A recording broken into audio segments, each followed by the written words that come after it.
He was 74, once a respected school principal, and the kind of man who took pride in the little things.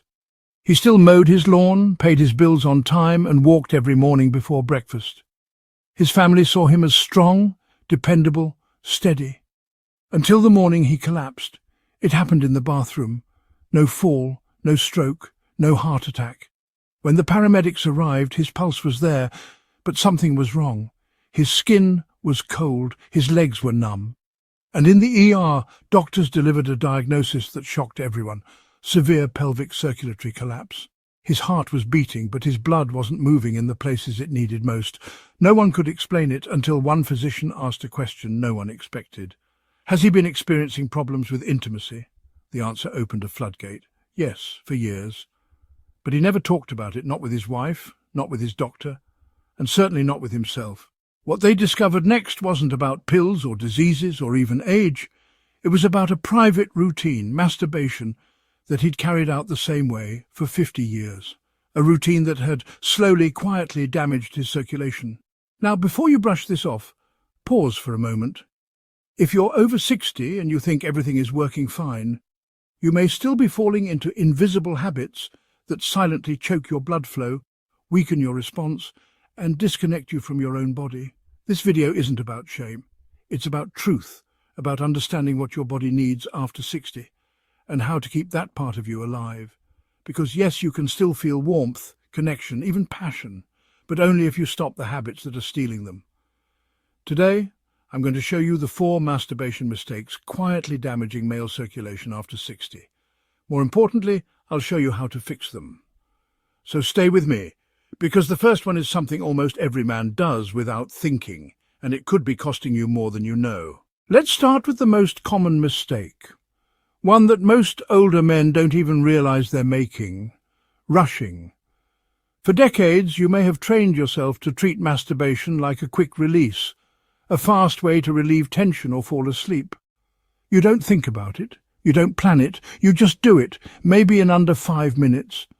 And you've been doing it that way since you were 25, but here's the thing: your body isn't 25 anymore. When you rush the act, especially past the age of 60, you're not just saving time. You're sending your nervous system into emergency mode. Your heart rate spikes. Blood vessels constrict and dilate rapidly. And if your veins have lost elasticity, as they do naturally with age, this kind of sudden pressure can damage the smallest capillaries in the pelvic region. We call it vascular panic. It's like flooring the gas pedal on a car with worn-out tires and a leaky radiator. Sure, it moves, but at what cost? Rushed arousal floods your system with adrenaline, suppresses nitric oxide, the chemical responsible for relaxing blood vessels, and creates tension in a place that needs relaxation and flow. Over time, this pattern doesn't just exhaust your body, it trains it to perform poorly. You might notice that you feel less after finishing. That recovery takes longer, that sensitivity is lower, that things don't wake up as easily as they used to.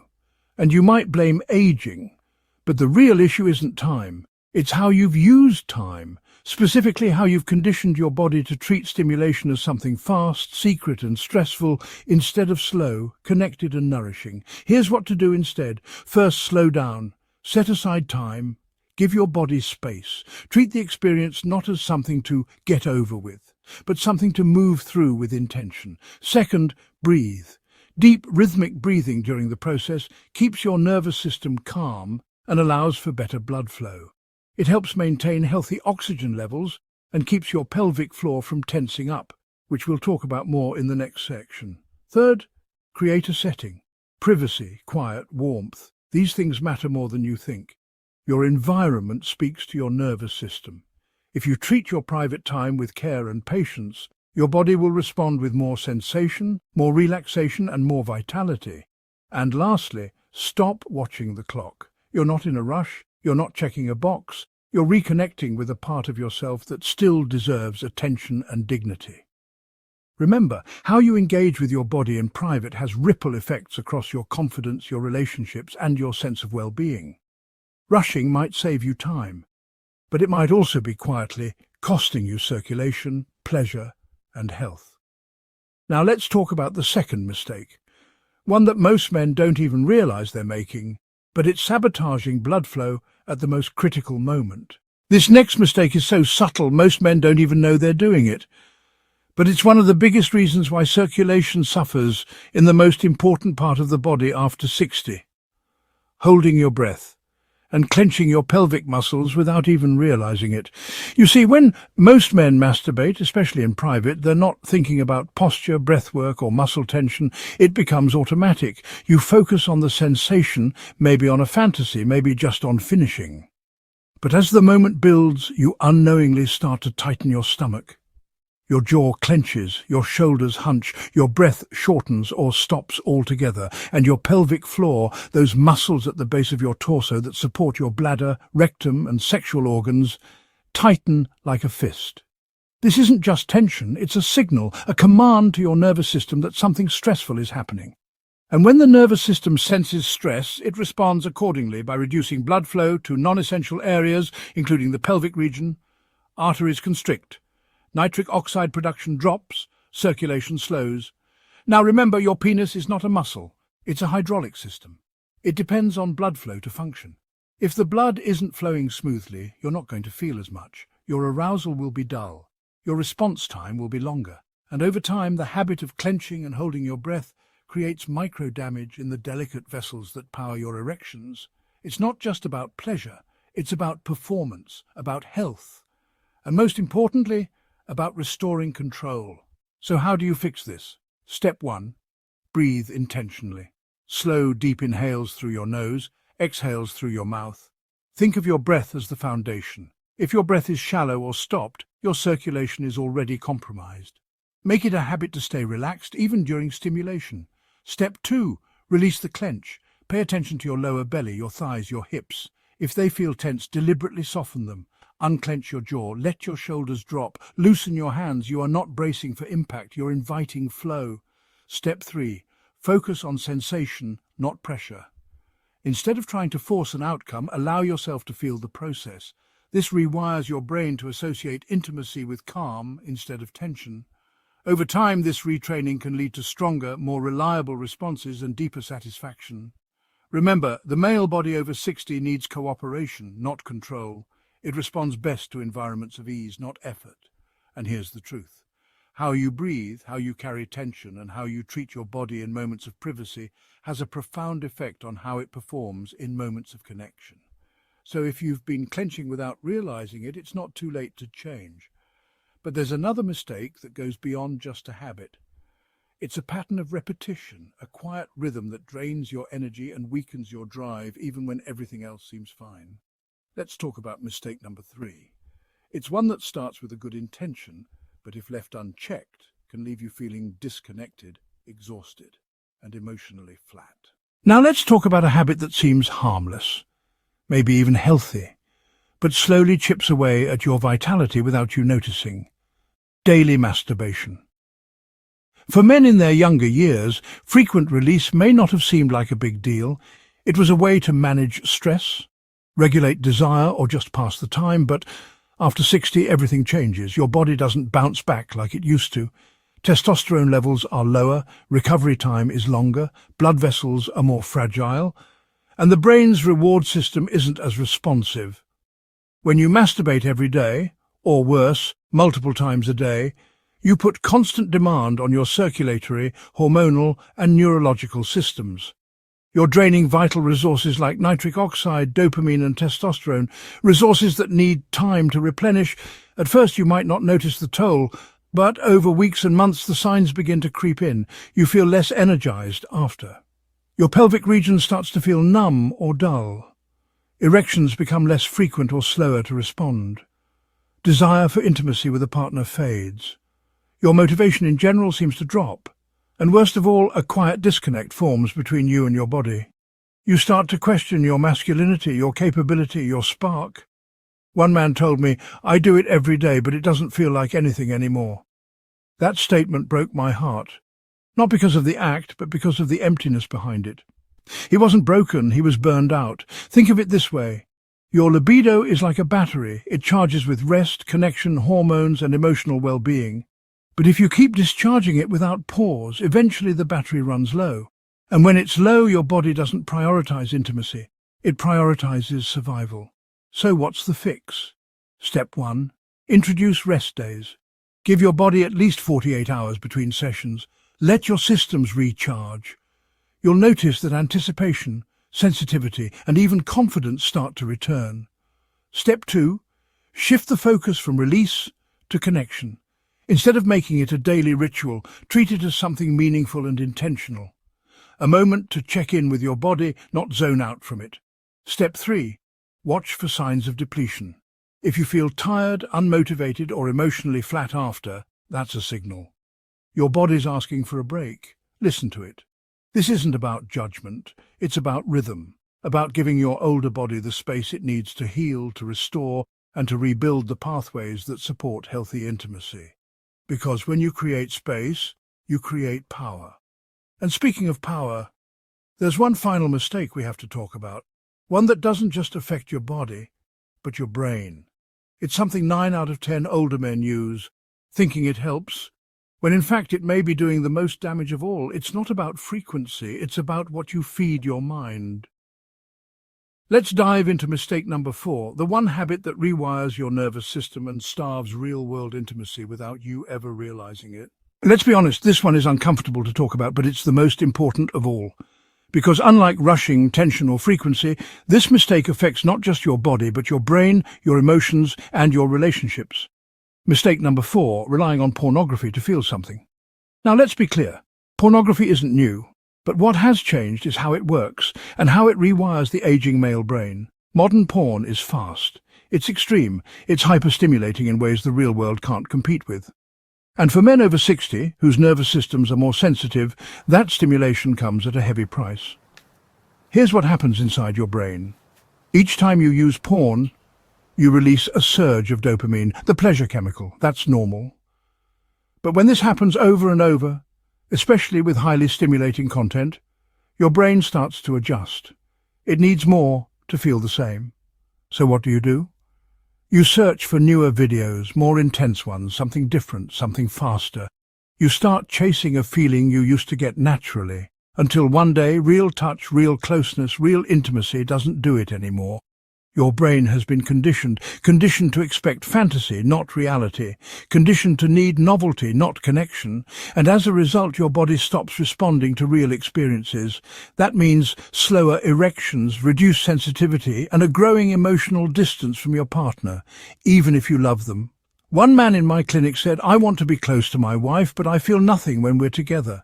He wasn't broken, he was desensitized. Even worse, this constant overstimulation interrupts the brain's ability to send proper signals to your circulatory system. It blunts the neural cascade that triggers healthy pelvic blood flow. Translation, porn doesn't just mess with your mind, it shuts down your body. So what's the way out? Step 1, take a break. Even a 7 to 14-day break can start to reset your brain's sensitivity to real-world arousal. Step 2, switch to memory-based arousal. Think about a meaningful moment, a time you felt genuinely close, seen or alive. Let your imagination and your body reconnect. Step 3, reconnect with sensation.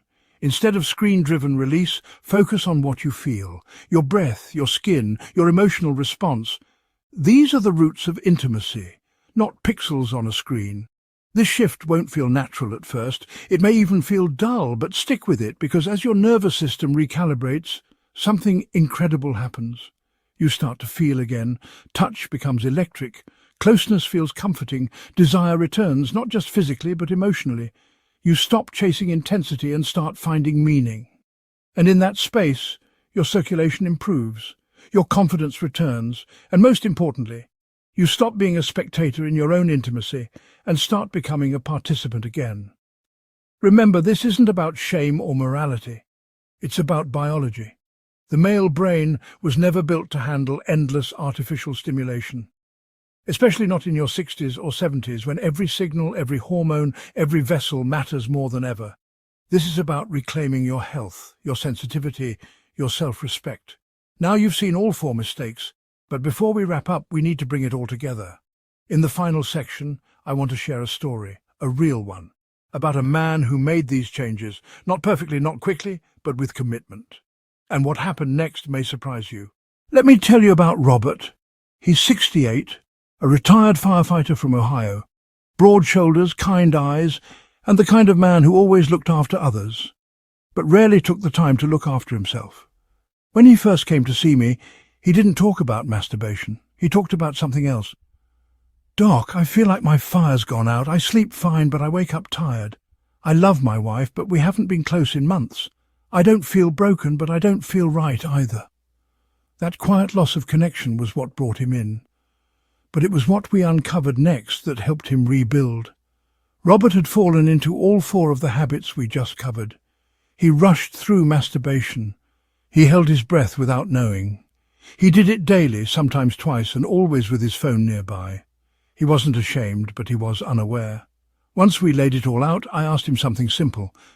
"Are you willing to try something different? Not to fix something broken, but to wake up something forgotten?" He said yes, and here's the plan we followed, the exact one you can use too. Day 1-3, awareness.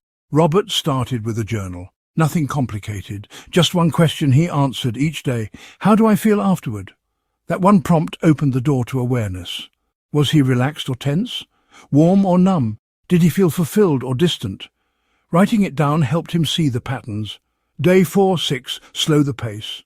He gave himself permission to slow down, no rushing. He focused on breath, deep even inhales, gentle movement, no goal, just experience. He told me it felt strange at first, but also safer. Day 7-9, no stimulation. This was the hardest part. No screens, no videos, just memory, imagination or physical presence. At first it felt dull, but then Robert said something changed. I started to notice the little things again. The texture of my skin, my heartbeat, my breath. It felt real. Day 10-14, rest and reset. Robert took 2 full days off between sessions, not out of punishment but to allow recovery. During those days he stretched more, took longer walks, focused on sleep, and something unexpected happened. He started waking up with morning erections again, something he hadn't experienced in months. Week 3 and beyond, reconnection. By week 3, Robert wasn't just changing his habits, he was reconnecting. His wife noticed. "You seem more present," she said. They started talking more, holding hands again, sharing quiet moments with less awkwardness. He didn't follow the plan perfectly. Some days he slipped, but he stayed with it. And by the end of the month, he said, "I feel like myself again. Like I've got power in my body, not tension. I'm not chasing a release anymore. I'm building something. That's the goal. This isn't about giving something up. It's about regaining what you were never supposed to lose, your connection, your sensation, your sense of quiet control. Because after 60, you deserve more than autopilot habits and quiet disconnection. You deserve to feel, really feel, like a man again. Strong, warm, alive. And that starts with small choices. The ones you make behind closed doors. The ones no one sees but you feel every day. Now that you've seen what's possible, we'll close this video with a personal message from me. Why this matters more than ever, and how you can begin your own healing starting today. If you've made it to the end of this video, I want to speak directly to you. Not as a doctor, not as a health expert, but as someone who deeply respects the quiet struggles that many men over 60 carry alone. You see, for decades, society has taught men to be silent about their bodies, to push through, to keep going, and especially to never talk about something as private as this. But silence is not strength. Silence is where damage hides, and too many good men have paid the price in pain, confusion, and disconnection. If you're one of them, if you've noticed your energy fading, your intimacy feeling more distant, your confidence slowly slipping away, let me tell you something that no one may have told you in a long time. You are not broken. What you're experiencing is not weakness. It's your body calling for attention, for care, for recovery. And the truth is, it doesn't take a miracle. It doesn't take a prescription or a procedure. It takes awareness, and it takes action. The 4 mistakes we covered today, rushing, tension, overuse and overstimulation, aren't moral issues. They're circulation issues. They're patterns that most men were never taught to see, much less change. But now you've seen them, and that makes this a turning point. You can choose to continue as you are, to hope things improve, to blame age, or you can make the small, consistent shifts that bring your strength back. You can breathe deeply, Slow down. Give your body rest. Reconnect with touch, not just release. And you can do it not with shame, but with pride, because choosing to heal is one of the most masculine things a man can do. I've worked with thousands of men like you, men who thought it was too late, men who said, maybe next year, men who felt numb, who felt lost, and who found themselves again by making one choice: to care. You don't need to be perfect, you just need to begin. Start today. Take one breath, one change, one choice. And let that choice ripple out into your blood flow, your energy, your intimacy, and your peace of mind.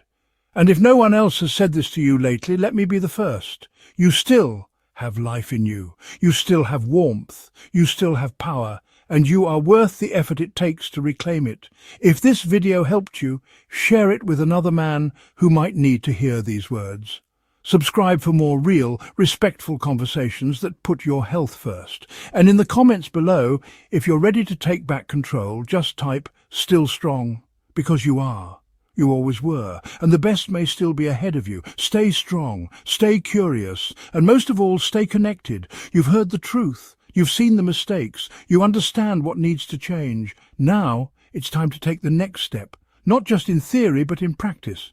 Because knowledge means nothing without action. So here's what I want you to do starting today. 1. Choose one of the 4 habits, maybe it's rushing, maybe it's tension, and change it tonight. Even one small adjustment can shift how your body responds tomorrow morning. 2. Write it down. Keep a journal for the next 7 days. Track how you feel. Track your energy. Track your intimacy. This isn't about perfection, it's about awareness, and awareness brings results. 3. Talk to someone you trust, whether it's a partner, a doctor, or a close friend. Don't carry this alone anymore. You'll be surprised how many men are going through the exact same thing, and how healing just talking about it can be. 4. Subscribe to this channel. Every week we'll bring you tools, stories, and science-backed insights to help you stay strong, stay connected, and stay vibrant at every stage of life. And finally, if this video made a difference for you, comment below with the words, "I'm reclaiming my strength." It's more than a comment, it's a decision, because this is your moment, your story, your body. And you deserve to feel good again, not someday, but starting now.